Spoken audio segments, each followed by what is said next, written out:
शासक कौन है? पृथ्वीराज चौहान। पृथ्वीराज चौहान का शासनकाल 1177 से लेके 1192 ईस्वी तक रहा। पृथ्वीराज चौहान के बारे में अपन सामान्य जानकारी देखते हैं। सबसे पहले पृथ्वीराज चौहान का जन्म, इनके पिता का नाम, पृथ्वीराज चौहान की मां का नाम, पृथ्वीराज चौहान के पुत्र का नाम, पृथ्वीराज चौहान की पत्नियों के नाम, पृथ्वीराज चौहान के घोड़े का नाम,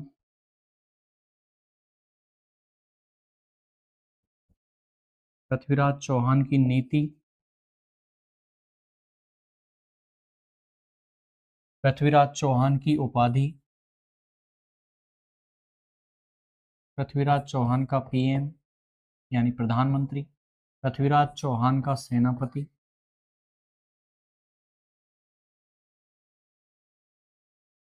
देखिए, पृथ्वीराज चौहान का जन्म 1166 ईस्वी में 1166 ईस्वी में अहिल पाटन गुजरात में हुआ। अहिल पाटन गुजरात में हुआ। इनके पिता का नाम सोमेश्वर था। इनके पिता का नाम क्या था? सोमेश्वर। और इनकी माता का नाम कर्पूरी देवी था। इनकी माता का नाम क्या था? कर्पूरी देवी। ठीक है। पृथ्वीराज चौहान के पुत्र का नाम गोविंदराज था। इनके पुत्र का नाम क्या था? गोविंदराज। पृथ्वीराज चौहान की दो पत्नियां थीं। इनकी पत्नियां कितनी थीं? दो। एक पत्नी थी जिसका नाम था संयोक्ता, और दूसरी इनकी पत्नी थी जिनका नाम था इंचिनी। तो एक पत्नी का नाम था संयोगिता, जो कि जयचंद गहड़वाल की पुत्री थी। जो कि कौन थी? जयचंद गहड़वाल की पुत्री।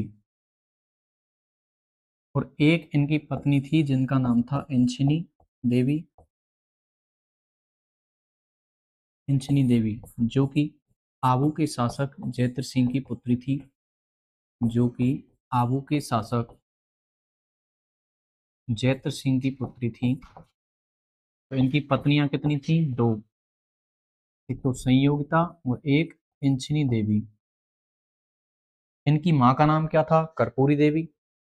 ठीक है। इनके घोड़े का नाम था नाट्यरंभा। इनके घोड़े का नाम क्या था? नाट्यरंभा, नाचने वाला घोड़ा, नाट्यरंभा। तो पृथ्वीराज चौहान के घोड़े का क्या नाम था? नाट्यरंभा। इनकी नीति कौन सी थी? तो हर शासक की युद्ध लड़ने की नीति होती है। इनकी नीति थी दिग्विजय की नीति। किसकी? दिग्विजय की नीति।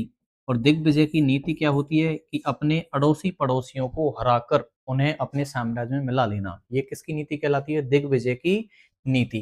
पृथ्वीराज चौहान के भाई का क्या नाम था? तो पृथ्वीराज चौहान के भाई का नाम हरिराज था। भाई का नाम क्या था? हरिराज।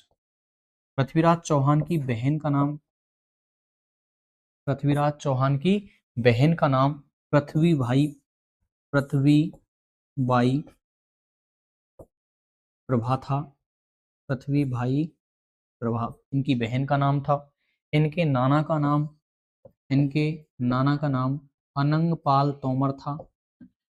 इनके नाना का नाम अनंगपाल तोमर था। इनके पुत्र का नाम गोविंदराज था। इनके पुत्र का क्या नाम था? गोविंदराज। इनका स्मारक, चलो इनकी उपाधियों की बात करते हैं। पृथ्वीराज चौहान की उपाधि नंबर 1, इनकी पहली उपाधि थी दल पोंगल। पहली उपाधि क्या थी? दल पोंगल, जिसे कहते हैं विश्व विजेता। जिसे क्या कहते हैं? विश्व विजेता। और इनकी दूसरी उपाधि थी, पहली उपाधि है इनकी दल पोंगल, और इनकी दूसरी उपाधि जो है वो है राय पिथौरा। इनकी दूसरी उपाधि कौन सी है? राय पिथौरा। दूसरी उपाधि कौन सी है? राय पिथौरा।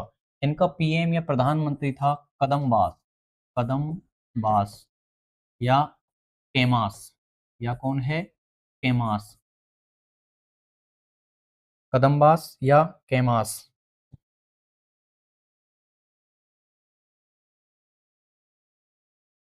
कदम्बास ऑब्लिक कैमास। और ये कैमास कौन है? ये कैमास है नागौर दुर्ग का निर्माता। कौन से दुर्ग का? नागौर दुर्ग का निर्माता। नागौर दुर्ग का निर्माता। इसने किन से दुर्ग का निर्माण करवाया? नागौर का। ठीक है, जो जल निकासी के लिए बेहतर दुर्ग माना जाता है। इनका सेनापति कौन है? तो इनका सेनापति है खांडेराव या भुवनमल। सेनापति कौन है? खांडेराव ऑब्लिक भुवनमल। भुवन। तो पृथ्वीराज चौहान कब से कब तक राजा रहा? 1177 से लेकर 1192 ईस्वी तक। इनका जन्म 1166 में अहिल पाटन गुजरात में हुआ। इनके पिता का नाम सोमेश्वर, इनकी माता का नाम कर्पूरी देवी, इनके पुत्र का नाम गोविंदराज था, इनकी पत्नी का नाम संयुक्ता था जो जयचंद गहड़वाल की पुत्री थी। इनकी दूसरी पत्नी का नाम इंचनी देवी था जो आबू के शासक जयत्र सिंह की पुत्री थी। इनके घोड़े का नाम नाट्यरंबा घोड़ा था। घोड़े का नाम क्या था? नाट्यरंबा घोड़ा। अब अगली बात करें अपन पृथ्वीराज चौहान का स्मारक। पृथ्वीराज चौहान का स्मारक काबुल में है, और काबुल पड़ता है अफगानिस्तान में। कहाँ पड़ता है? अफगानिस्तान में। तो इनका स्मारक कहाँ है? काबुल अफगानिस्तान में। स्मारक बोल दो या फिर इसको बोल दो छतरी। इनकी छतरी कहाँ पर है? काबुल अफगानिस्तान में। ठीक है। इसके बाद इनका राज्य अभिषेक कब हुआ? तो राज्य अभिषेक हुआ 1177 में। राज्याभिषेक, इनका राज्याभिषेक हुआ 1177 में। 1166 में जन्म हुआ, यानी 11 वर्ष की आयु में। कितने वर्ष की आयु में? 11 वर्ष की आयु में। अब 11 वर्ष का एक बच्चा होता है, वो शासन नहीं संभाल सकता, इसलिए पृथ्वीराज चौहान की जो माता थी वो इनकी संरक्षिका बनी। वो इनकी क्या बनी? संरक्षिका। तो पृथ्वीराज चौहान की संरक्षिका कौन थी? तो संरक्षिका थी माता कर्पूरी देवी। कौन थी? माता कर्पूरी देवी। ये कौन बनी बताओ? पृथ्वीराज चौहान की संरक्षिका। कौन बनी? पृथ्वीराज चौहान की संरक्षिका। इनकी नीति के बारे में मैंने बताया कि इनकी नीति थी दिग्विजय की नीति। आसपास के पड़ोसियों को हराकर उनको अपनी अधीनता स्वीकार करवा लेना दिग्विजय की नीति कहलाती है। क्या कहलाती है? दिग्विजय की नीति। पृथ्वीराज चौहान को अंतिम हिंदू शासक कहा जाता है। इनको क्या कहा जाता है? अंतिम हिंदू शासक। पृथ्वीराज चौहान को क्या कहा जाता है? अंतिम हिंदू शासक, क्योंकि इनको हराने के बाद मुसलमानों की सत्ता भारत में आ जाती है। भारत में मोहम्मद गौरी का क्या हो जाता है? अधिकार। क्या हो जाता है? अधिकार। अब अपन बात करें इनके निर्माण कार्य की, तो पृथ्वीराज के निर्माण कार्य, यानी इन्होंने कौन कौन से निर्माण करवाए? तो पृथ्वीराज के निर्माण कार्य, निर्माण कार्य, तो इनका पहला जो निर्माण कार्य है वो है अजमेर में चामुंडा माता का मंदिर बनवाया। अजमेर में चामुंडा माता का मंदिर बनवाया। अजमेर में चामुंडा माता का मंदिर बनवाया। अजमेर में क्या बनवाया? चामुंडा माता का मंदिर। और दिल्ली में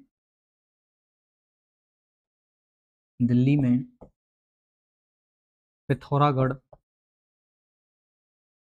दिल्ली में पिथौरागढ़ दुर्ग का निर्माण, पिथौरागढ़ दुर्ग बनवाया। दिल्ली में क्या बनवाया? पिथौरागढ़ दुर्ग। तो इन्होंने इन्होंने कितने निर्माण कार्य करवाए? दो। अजमेर में चामुंडा माता के मंदिर का निर्माण करवाया, और दिल्ली में पिथौरागढ़ दुर्ग का निर्माण करवाया। ठीक है।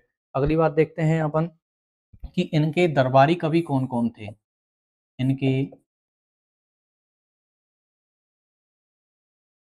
इनके दरबारी कवि कौन कौन है? तो पृथ्वीराज चौहान के दरबारी कवियों में सबसे पहले नाम आता है चंदबरदाई का। इसका नाम आता है चंदबरदाई। अपन इनके बारे में पहले पढ़ चुके हैं कि चंदबरदाई ने एक पुस्तक लिखी जिसका नाम था पृथ्वीराज रासो। इसका नाम क्या था? पृथ्वीराज रासो, जो वीर रस में डिंगल भाषा में लिखी गई, जिसके 18 भाग थे। इस पुस्तक को पूरा पृथ्वीराज चौहान के पुत्र जलहन द्वारा किया गया। ठीक है, चंद्रवरदाई इसका दोस्त था। इन दोनों का जन्म एक साथ हुआ, इसलिए पृथ्वीराज चौहान और चंद्रवरदाई के बारे में कहते हैं कि एक थाल जन्म एक थाल मरण, यानी इन दोनों का हैप्पी बर्थडे भी एक दिन आता है और इन दोनों का मरण दिन भी एक ही दिन था। तो एक तो हैं चंद्रवरदाई, दूसरे हैं जयानक। दूसरे कौन हैं? जयानक। इनके दरबारी कवि हैं जयानक। इन्होंने एक ग्रंथ लिखा जिस ग्रंथ का नाम है पृथ्वीराज विजय। जिसका क्या नाम है बताओ? पृथ्वीराज विजय। पृथ्वीराज विजय याद कैसे रखेंगे? जय और यहाँ जयानक। तो जयानक ने कौन सा ग्रंथ लिखा? पृथ्वीराज विजय। तीसरे इनके दरबारी कवि हैं जनार्दन। कौन है? जनार्दन। चौथे इनके दरबारी कवि हैं विद्यापति गौड़। विद्यापति गौड़। विद्यापति गौड़। बागीश्वर। बागीश्वर। पद्मनाभ। पद्मनाभ। ये मुख्य रूप से इनके कौन है बताइए? दरबारी कवि। ठीक है, अगली बात करते हैं अपन पृथ्वीराज।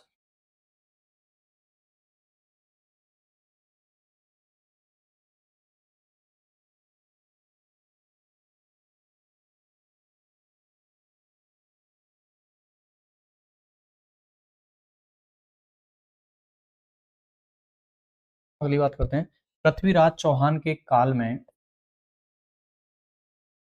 पृथ्वीराज चौहान के काल में।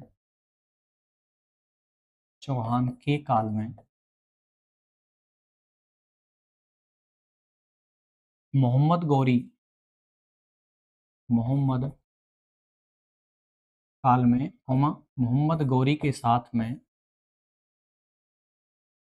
मोहम्मद गौरी के साथ में। मोहम्मद गौरी के साथ में ख्वाजा मुइनुद्दीन। ख्वाजा मुइनुद्दीन।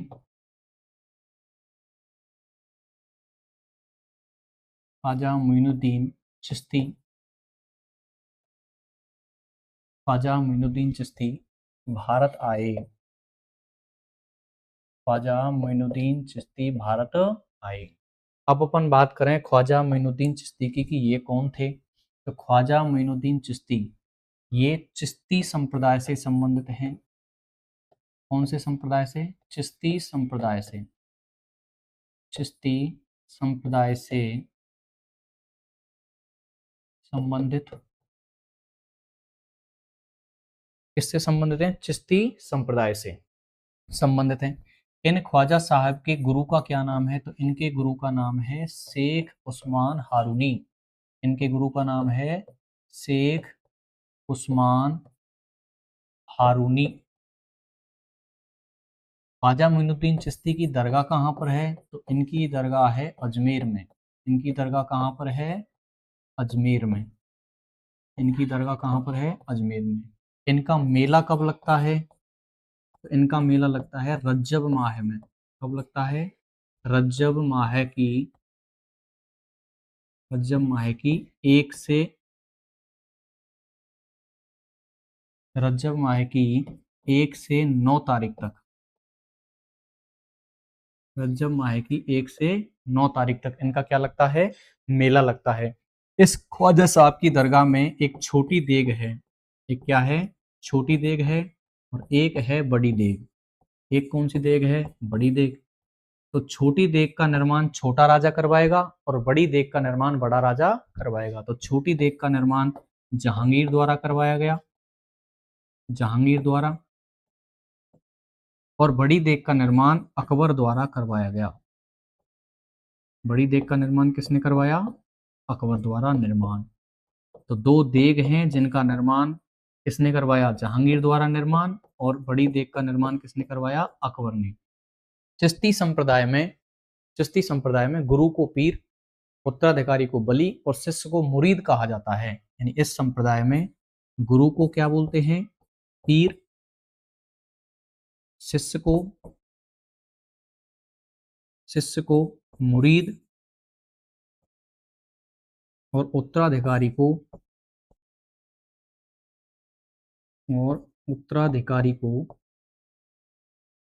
और उत्तराधिकारी को वली कहा जाता है। उत्तराधिकारी को क्या कहा जाता है? वली कहा जाता है। तो इस संप्रदाय में गुरु को पीर, शिष्य को मुरीद और उत्तराधिकारी को वली कहा जाता है। चिश्ती संप्रदाय के लिए जमीन किसने दी? दरगाह के लिए जमीन किसने दी? तो दरगाह के लिए जमीन किसने दी? तो जमीन दी थी राजा जगत सिंह ने। जमीन देने वाला कौन था? राजा जगत सिंह। जमीन देने वाला कौन था बताओ? राजा जगत सिंह। जबकि दरगाह का निर्माण दरगाह का निर्माण दरगाह का निर्माण किसने करवाया? तो दरगाह का निर्माण करवाया इल्तुतमिश ने। दरगाह का निर्माण किसने करवाया? इल्तुतमिश ने। दरगाह का निर्माण किसने करवाया? इल्तुतमिश ने। अब यहाँ जो मेला लगता है, उस मेले में चिश्ती संप्रदाय के मेले में चिश्ती संप्रदाय के मेले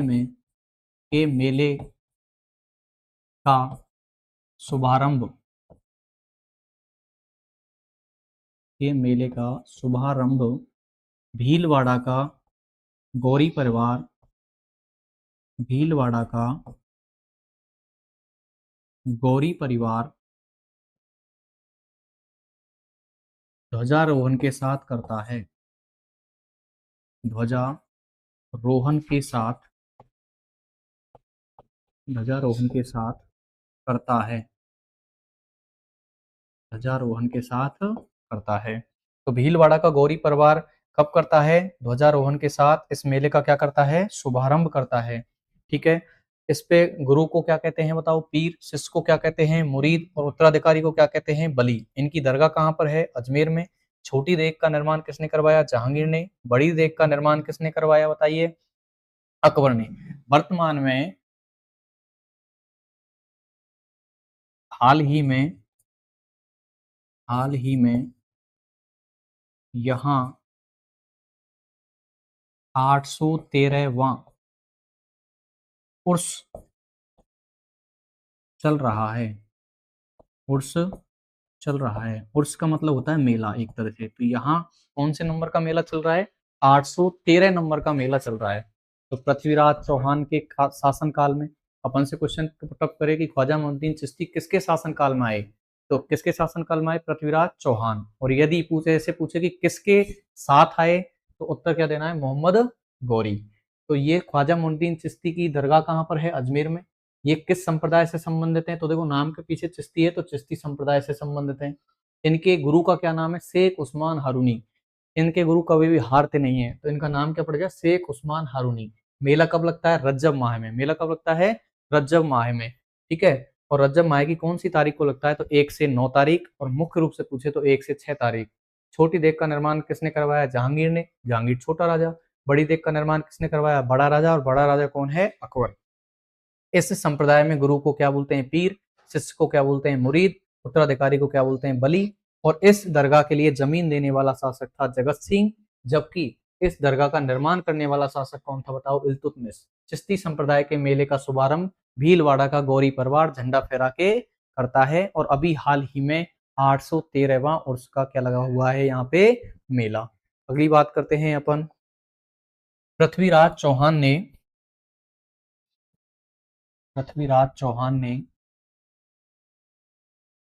पृथ्वीराज ने अजमेर में कला साहित्य विभाग की स्थापना की। कला साहित्य विभाग की स्थापना की। कला साहित्य विभाग की क्या की थी? स्थापना। जिसका अध्यक्ष पद्मनाभ को बनाया। जिसका अध्यक्ष पद्मनाभ को बनाया।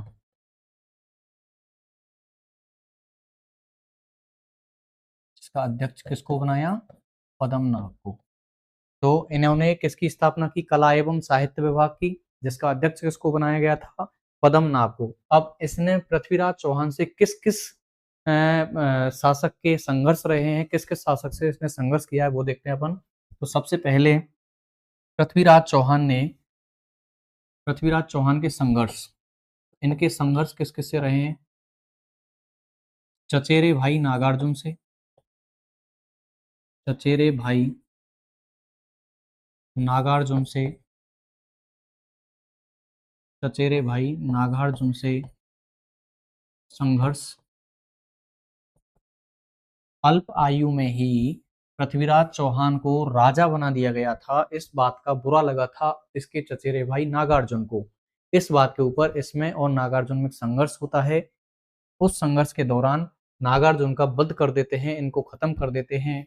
तो सन 1178 ईस्वी में, सन 1178 ईस्वी में एक युद्ध होता है जिसको बोलते हैं गुड़गांवा का युद्ध। इसको क्या बोलते हैं? गुड़गांवा का युद्ध। गुड़गांवा के युद्ध में एक साइड से युद्ध लड़ते हैं नागार्जुन और एक साइड से युद्ध लड़ते हैं पृथ्वीराज तृतीय या पृथ्वीराज चौहान। पृथ्वीराज तृतीय, पृथ्वीराज चौहान, ये इस नागार्जुन की क्या कर देते हैं? हत्या, और अपने एक दुश्मन का क्या कर देते हैं? वध। दूसरा, इनको परेशान कर रही थी एक जाति जिसको कहते हैं भंडानक जाति। तो भंडानक जाति का दमन, भंडानक जाति का दमन, इन्होंने भंडानक जाति का क्या किया था? दमन। और इसे दमन किया था सन 1182 ईस्वी में। कब किया था? सन 1182 ईस्वी में भंडानक जाति का क्या कर दिया था? दमन, जो कि पृथ्वीराज चौहान के क्षेत्र पर अधिकार कर रहा था, इसलिए इसने इस जाति का समूल रूप से नाश कर दिया गया। तीसरा आता है चालुक्य संघर्ष। तीसरा आता है चालुक्यों से संघर्ष। चालुक्यों से संघर्ष। एक जगह पड़ती है महुवा।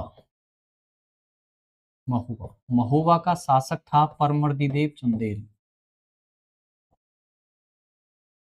परमर्दिदेव चंदेल। इस परमर्दिदेव चंदेल के दो सेनापति थे। इसके दो कौन थे? सेनापति। और सेनापतियों के नाम थे आल्हा उदल। आल्हा उदल, दोनों वीर सेनापति थे। इन दोनों के बारे में कहा जाता है कि जब तक आला उदल है तुम्हें क्या बड़ी परवाह है, यानी कि आला और उदल जब तक महुआ में है तब तक राजा को कोई भी चिंता करने की आवश्यकता नहीं है। इतने वीर थे ये। इन दोनों के बारे में एक कहावत और चलती है कि 11 बरस कुक्कर जिए 12 बरस सियार, वर्ष 18 क्षत्रिय जिए बाकी जीवन धिक्कार। यानी 11 बरस कुक्कर जिए, 11 बरस कुत्ते की आयु मानी जाती है, और 12 बरस सियार, वर्ष 18 क्षत्रिय, क्षत्रिय की उम्र 18 वर्ष मानी गई है, बाकी जीवन धिक्कार माना गया है। तो महुआ यूपी में एक जगह पड़ती है जहां का शासक था परमर्दिदेव चंदेल। जहां का शासक कौन था बताओ? परमर्दिदेव चंदेल। इस परमर्दिदेव चंदेल के दो सेनापति थे आला और उदल। इन्हीं बात पे लेके परमर्दिदेव चंदेल और आला उदल के बीच मनमुटाव हो जाता है और ये दोनों महुआ को छोड़ के चले जाते हैं। जब पृथ्वीराज चौहान और परमर्दिदेव चंदेल के बीच संघर्ष होता है तो परमर्दिदेव चंदेल पत्र लिख के आला और उदल को अपने पास बुलाता है कि तुम्हारी मातृभूमि खतरे में है, अब तुम्हें अपनी मातृभूमि के लिए क्या लड़ना है? युद्ध। तो आला और उदल परमर्दिदेव चंदेल के साथ पृथ्वीराज चौहान से युद्ध करते हुए वीर गति को क्या हो जाते हैं? प्राप्त। तो इनके बीच एक युद्ध हुआ 1182 में। इस युद्ध को बोलते हैं महोबा का युद्ध। इस युद्ध को क्या बोलते हैं? महोबा का युद्ध, या फिर इसको बोलते हैं तुमुल का युद्ध। क्या बोलते हैं? तुमुल का युद्ध। और इस युद्ध में एक साइड से युद्ध लड़ेगा कौन बताओ? पृथ्वीराज चौहान। कौन लड़ेगा? पृथ्वीराज चौहान या पृथ्वीराज तृतीय। और एक साइड से युद्ध लड़ेगा कौन बताओ? परमर्दिदेव चंदेल। परमर्दिदेव चंदेल।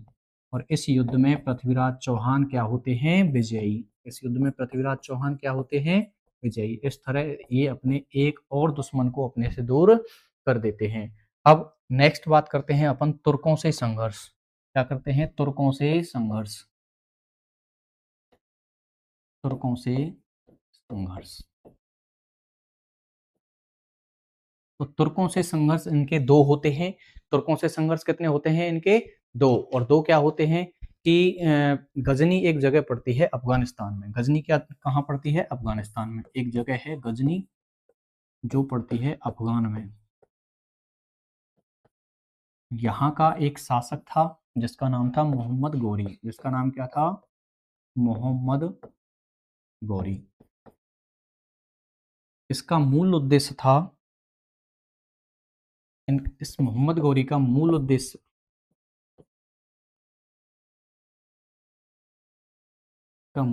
था भारत में मुस्लिम साम्राज्य की स्थापना करना। भारत में मुस्लिम साम्राज्य की स्थापना। ये इसका मुख्य उद्देश्य था, भारत में मुस्लिम साम्राज्य की स्थापना करना। अब अपन बात करते हैं इससे आगे कि ये जो मोहम्मद गोरी था, ये मोहम्मद गोरी गजनी अफगानिस्तान से चला और ये गजनी अफगानिस्तान से चल के आ गया पंजाब। ये गजनी अफगानिस्तान से चल के कहाँ आ गया? पंजाब। और पंजाब में आके इसने भटिंडा पर अधिकार कर लिया। इस पर अधिकार कर लिया? भटिंडा पर। पंजाब में इसने भटिंडा पर क्या कर लिया? अधिकार। भटिंडा पर अधिकार किसने कर लिया बताओ? मोहम्मद गौरी ने। जबकि भटिंडा किसके क्षेत्र में आता था? पृथ्वीराज चौहान के क्षेत्र में।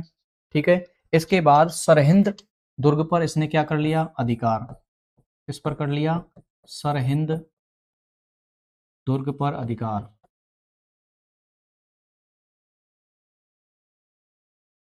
सरहिंद दुर्ग पर इसने क्या कर लिया? अधिकार। सरहिंद दुर्ग पर अधिकार करने के बाद इसने काजी जियाउद्दीन, एक इसका सेनापति था जिसका नाम था काजी जियाउद्दीन। काजी जियाउद्दीन, इसको दुर्ग रक्षक नियुक्त किया। इसको क्या बना दिया? दुर्ग रक्षक। दुर्ग रक्षक नियुक्त किया। अब दोनों के बीच युद्ध होना तय हो गया। अब दोनों के बीच युद्ध होना क्या हो गया? तय, कि पृथ्वीराज चौहान और मोहम्मद गौरी दोनों के बीच में क्या होगा? अब युद्ध। इनके युद्ध के बारे में कुछ जानकारी हमें मिलती है और वो जानकारी है युद्धों के प्रमाण। युद्धों के प्रमाण। नंबर 1, युद्धों के प्रमाण। प्रबंध चिंतामणि के अनुसार, प्रबंध चिंतामणि के अनुसार इनके मध्य 23 युद्ध हुए। इनके मध्य कितने युद्ध हुए? 23। नंबर 2, पृथ्वीराज रासो के अनुसार, पृथ्वीराज रासो के अनुसार 21 युद्ध हुए। कितने युद्ध हुए? 21। हम्मीर महाकाव्य के अनुसार, हम्मीर हम्मीर महाकाव्य के अनुसार इनके मध्य 7 युद्ध हुए। इनके मध्य कितने युद्ध हुए? 7। और ऐतिहासिक रूप से इनके मध्य 2 युद्ध माने जाते हैं। ऐतिहासिक रूप से, ऐतिहासिक रूप से इनके मध्य कितने युद्ध माने जाते हैं? 2 युद्ध माने जाते हैं। तो ये बात है अपने को ध्यान रखनी है। अब ये याद कैसे होगा? तो इसको याद करने का एक तरीका है कि प्रबंध चिंतामणि, चिंता कब करेंगे? जब सबसे ज्यादा चीज होगी। तो सबसे ज्यादा यानी 23 बार युद्ध। कितने बार? 23 बार युद्ध। दूसरी चीज पृथ्वीराज रासो, रासो 21, रासो में 21। हम्मीर महाकाव्य, हम्मीर महाकाव्य का संबंध रणथंभौर से है और रणथंभौर के दुर्ग में 7 दरवाजे हैं। तो कितने युद्ध हुए इसमें? 7 युद्ध। और ऐतिहासिक दृष्टि से केवल 2 युद्ध माने जाते हैं, तराइन का पहला युद्ध और तराइन का दूसरा युद्ध। ठीक है। इसके बाद तराइन का पहला युद्ध,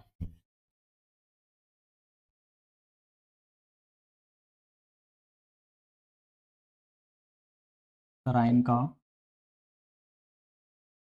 प्रथम युद्ध कब हुआ? 1191। एक साइड से युद्ध कौन लड़ेगा? पृथ्वीराज तृतीय। कौन लड़ेगा? पृथ्वीराज तृतीय। और एक साइड से युद्ध लड़ेगा मोहम्मद गौरी। मोहम्मद गौरी। तराइन के पहले युद्ध में विजय किसको मिलती है? पृथ्वीराज तृतीय। इस युद्ध में फिर विजयी कौन होता है? पृथ्वीराज। और हार कौन जाता है बताओ? मोहम्मद गौरी। इस युद्ध में पृथ्वीराज का जो सेनापति था वो था खांडेराव। सेनापति कौन था इसका? खांडेराव। ठीक है। इसके पुत्र पृथ्वीराज ने इसके पुत्र पृथ्वीराज ने भाले से गौरी को घायल कर दिया। भाले से गौरी को घायल कर दिया। गौरी को क्या कर दिया? घायल। तो पृथ्वीराज चौहान ने मोहम्मद गौरी का पीछा नहीं किया, मोहम्मद गौरी को जाने दिया। इसलिए डॉक्टर दशरथ शर्मा ने पृथ्वीराज चौहान को सैथिल कहा है। पृथ्वीराज ने भाले से गौरी को क्या कर दिया? घायल। घायल अवस्था में मोहम्मद गौरी का उसने क्या नहीं किया? पीछा। इसलिए डॉक्टर दशरथ शर्मा ने डॉक्टर दशरथ शर्मा ने पृथ्वीराज को डॉक्टर दशरथ शर्मा ने पृथ्वीराज को सैथिल या आलसी कहा है। सैथिल या आलसी कहा है। सैथिल या आलसी कहा है। क्या कहा? सैथिल या फिर आलसी। ठीक है। अब मोहम्मद गौरी यहाँ से हार गया और वो अपने घर गया। वहां जाके उसने 1 साल कठोर मेहनत की और वो युद्ध की क्या करता रहा? प्रैक्टिस। युद्ध की क्या करता रहा? प्रैक्टिस। इधर उसी 1 साल में इस पृथ्वीराज चौहान ने संयोगिता से क्या कर लिया? विवाह है। तो पृथ्वीराज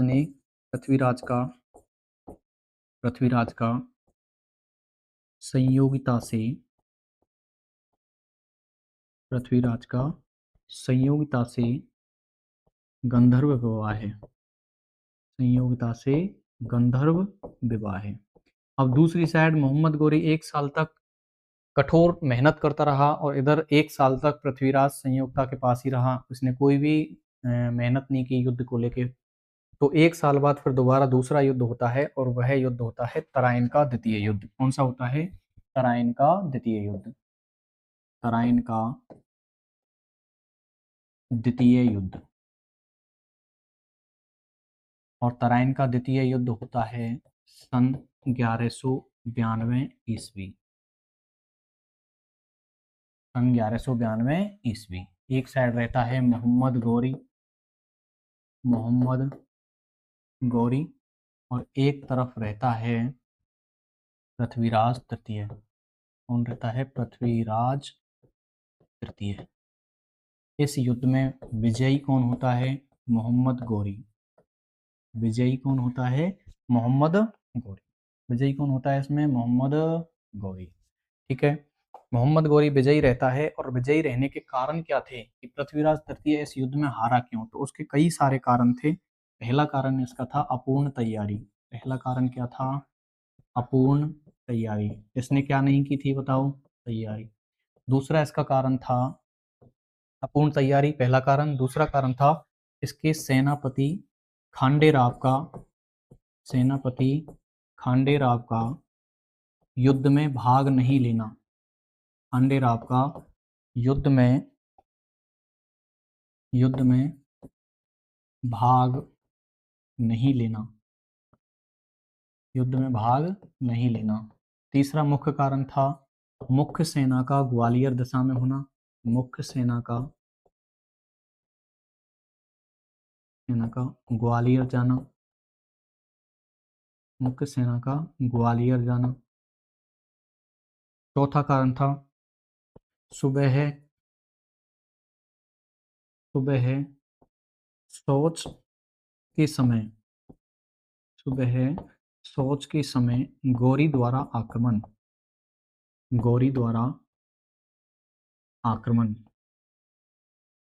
सुबह शौच के समय गौरी द्वारा आक्रमण। तो ये इसके मुख्य कारण रहे थे कि इसने अपूर्ण तैयारी की थी। युद्ध की कोई भी तैयारी नहीं थी पृथ्वीराज चौहान की। इसके मुख्य सेनापति खांडेराव द्वारा युद्ध में भाग नहीं लिया गया। तीसरा मुख्य कारण कि मुख्य सेना अजमेर ना होकर ग्वालियर थी। और सुबह शौच के समय गौरी द्वारा क्या किया गया था, आक्रमण। इस युद्ध के दौरान पृथ्वीराज तृतीय को बंदी बना लिया गया था। पृथ्वीराज चौहान को क्या बना लिया गया था, बंदी। इसको बंदी बनाया और बंदी बनाकर गजनी ले जाया गया। बंदी बनाकर गजनी ले जाया गया। बंदी बनाकर गजनी ले जाया गया। इनके बारे में एक चीज और कहते हैं कि पांचवा पॉइंट अपन इसको मान सकते हैं, और वो है कि मोहम्मद गौरी द्वारा संधि करने हेतु दो व्यक्ति भेजे गए,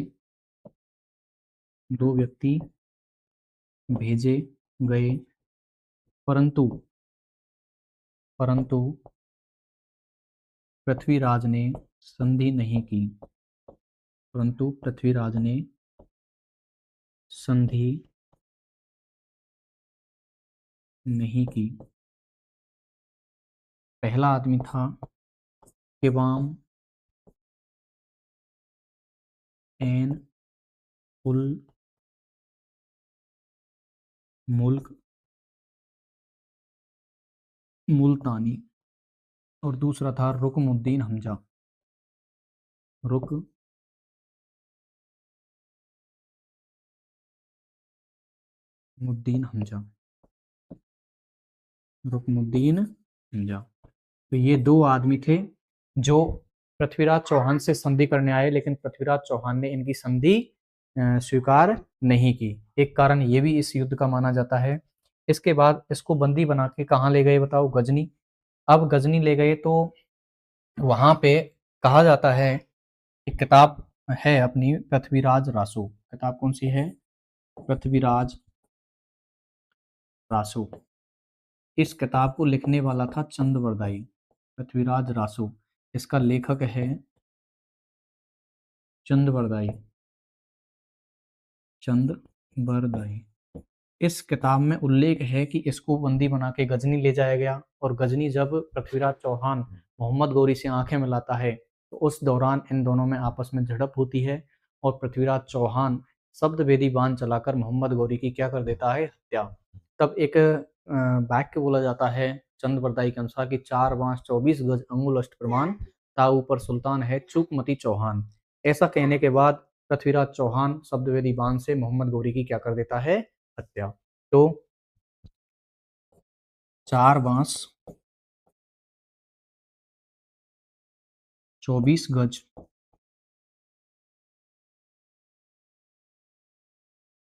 अंगुल अष्ट प्रमाण,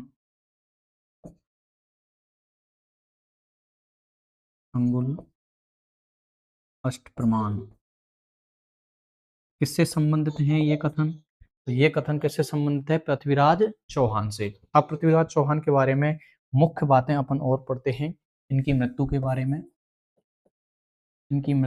में, कई संदेहपूर्ण कथन हैं। वो क्या है कि इनकी मृत्यु सिरसा हरियाणा में मानी जाती है।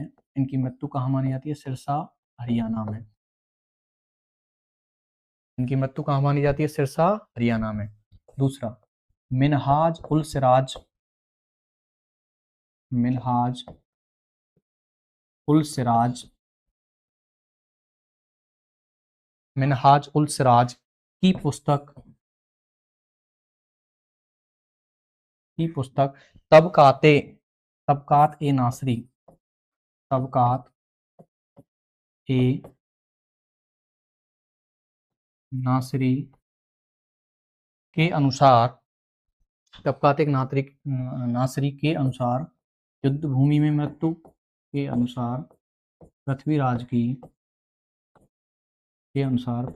की युद्ध भूमि में मृत्यु हो गई, के अनुसार युद्ध भूमि में मृत्यु हो गई। तीसरा जो वाक्य है वो है चंदबरदाई के अनुसार गजनी में मृत्यु, चंदबरदाई के अनुसार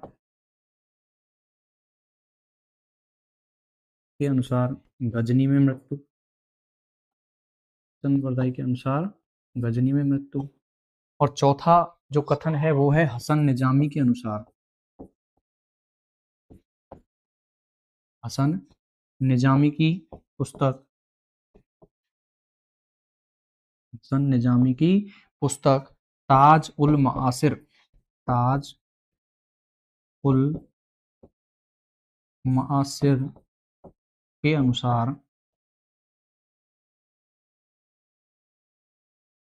ताज उल मासिर के अनुसार पृथ्वीराज, पृथ्वीराज तृतीय मोहम्मद गौरी के अधीन रहा, मोहम्मद गौरी के अधीन रहा और कुछ समय पश्चात, कुछ समय बाद विद्रोह करने पर, विद्रोह करने पर गौरी द्वारा हत्या की गई।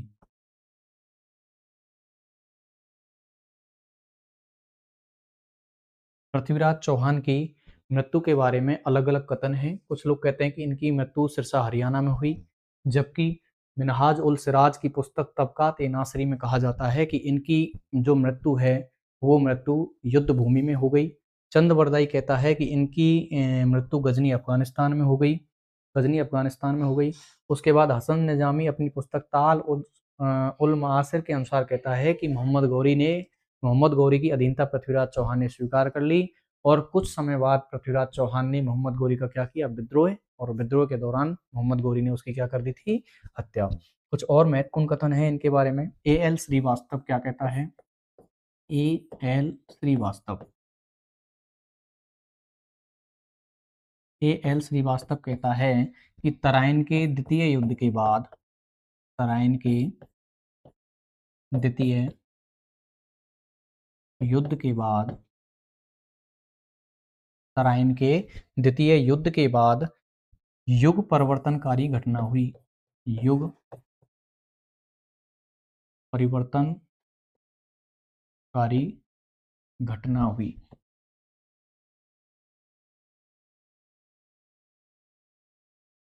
युग परिवर्तनकारी घटना हुई। ये किसने कहा है, A L Srivastava. B A Smith क्या कहता है, B A Smith, B A Smith कहता है तराइन का द्वितीय युद्ध, तराइन का द्वितीय युद्ध, तराइन का द्वितीय युद्ध हिंदू व बौद्ध धर्म के पतन का कारण है, हिंदू व बौद्ध धर्म के, बौद्ध धर्म के पतन का कारण है, हिंदू व बौद्ध धर्म के पतन का कारण है। एक और बात, आरसी मजूमदार क्या कहता है,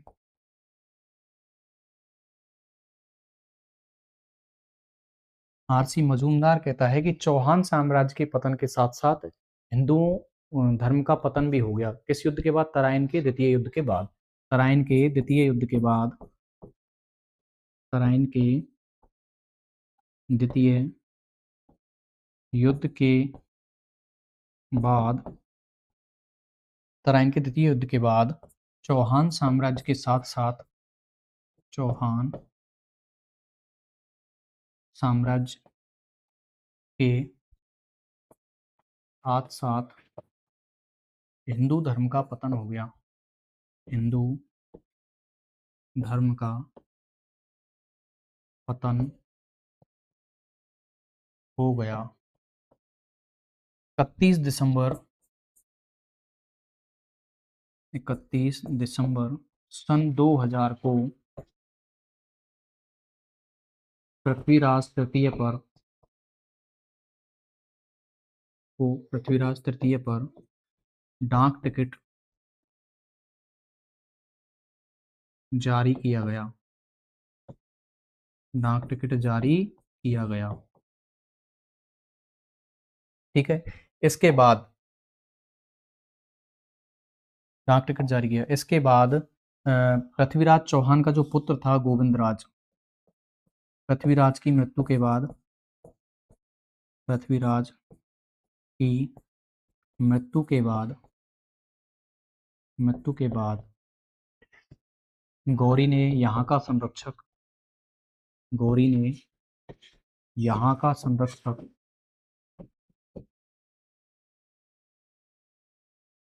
संरक्षक कुतुबुद्दीन ऐबक को बनाया। ऐबक ने ऐबक ने ऐबक ने पृथ्वीराज के पुत्र, ऐबक ने पृथ्वीराज के पुत्र गोविंदराज को सत्ता सौंपी। गोविंद राज को सत्ता सौंपी। और गोविंदराज को सत्ता सौंपने के बाद गोविंदराज का यहाँ मन नहीं लगा और उसने एक अलग साम्राज्य की स्थापना की सन 1192 में रणथंभौर में। तो ए.एल. श्रीवास्तव ने क्या कहा तराइन के द्वितीय युद्ध के बारे में कि यह युद्ध युग परिवर्तनकारी है, यानी कि जब तराइन के द्वितीय युद्ध में पृथ्वीराज चौहान की हार हुई उसके बाद भारत में मुसलमान साम्राज्य की क्या हो जाती है स्थापना। तो एक तरह से युग का क्या हो गया परिवर्तन। बी.ए. स्मिथ क्या कहता है कि तराइन का द्वितीय युद्ध हिंदू और बौद्ध धर्म, कौन कौन से, हिंदू धर्म और बौद्ध धर्म के पतन का क्या है कारण। आर.सी. मजूमदार क्या कहता है तराइन के द्वितीय युद्ध के बाद चौहान साम्राज्य के साथ साथ हिंदू धर्म, कौन सा धर्म, हिंदू धर्म और चौहान साम्राज्य, इन दोनों का क्या हो गया पतन। 31 दिसंबर सन 2000 को पृथ्वीराज द्वितीय पर क्या जारी किया गया था डाक टिकट। और पृथ्वीराज की मृत्यु के बाद यहाँ अधिकार हो गया मोहम्मद गौरी का। मोहम्मद गौरी चला गया गजनी अफगानिस्तान और यहाँ अपना संरक्षक नियुक्त करके गया कुतुबुद्दीन ऐबक को। कुतुबुद्दीन ऐबक भी यहाँ से चला गया और किसको शासन सत्ता सौंप के चला गया, गोविंदराज। गोविंदराज ने सन 1192 ईस्वी में रणथंभौर में चौहान वंश की क्या कर दी थी स्थापना। इस तरह दोस्तों हमारा ये अजमेर के चौहान वंश पूरे होते हैं।